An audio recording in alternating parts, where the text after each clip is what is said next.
안녕하세요, 김한성 원장입니다. 오늘은 쌍꺼풀이 잘 풀리는 습관이나 조건에 대해서 설명을 드리려고 합니다. 우리가 쌍꺼풀 수술이 잘 됐더라도 본인이 어떻게 관리하느냐에 따라서 그 쌍꺼풀이 유지되는 기간 자체 또는 쌍꺼풀의 느낌이 다소간의 차이가 있을 수 있습니다.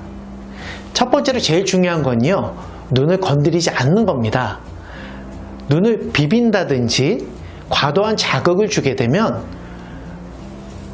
쌍꺼풀을 만들고 있던 유착 부분이 영향을 받게 됩니다. 특히 우리가 흔히 말하는 메모리라는 방법을 했을 때는 그 유착 부분이 상당히 적거든요. 그러니까 외부의 자극에 되게 민감한데 자꾸 비벼서 그쪽 부분을 쓸려 나가게 하게 되면 잡고 있는 조직의 유착 부분이 서서히 느슨하게 늘어지게 됩니다. 그러면서 쌍꺼풀이 풀릴 수밖에 없는 거죠. 그렇기 때문에 비빌 수 있는 그런 상황을 피해야 되는데요. 흔히 우리가 잘 비비는 조건은 알러지가 있다든지 아니면 아토피 같은 게 있어서 가려워서 나도 모르게 손대는 경우가 더 많겠죠.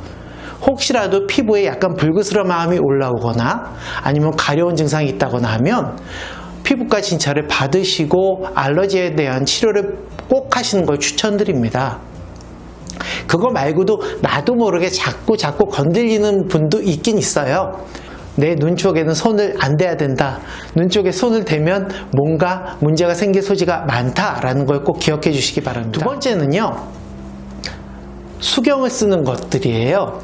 수영장을 다니시는 분은 어쩔 수 없이 수경을 쓰는데 수경을 쓰게 되면 눈에 가해지는 압력이 달라지기 때문에 쌍꺼풀을 만들었을 때 쌍꺼풀에 주어지는 그 조건이 썼을 때와 벗었을 때 달라질 수밖에 없습니다.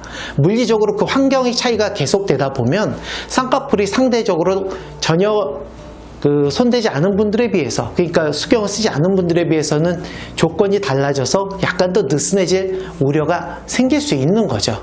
그렇기 때문에 그거는 꼭 좀 미리 알고 계시면 좋을 것 같고, 네, 세 번째는 눈썹 움직임이 굉장히 강하신 분들은 눈썹 움직임을 일부 컨트롤 해주는 게 쌍꺼풀이 잘 유지되는데 아주 큰 도움을 줍니다.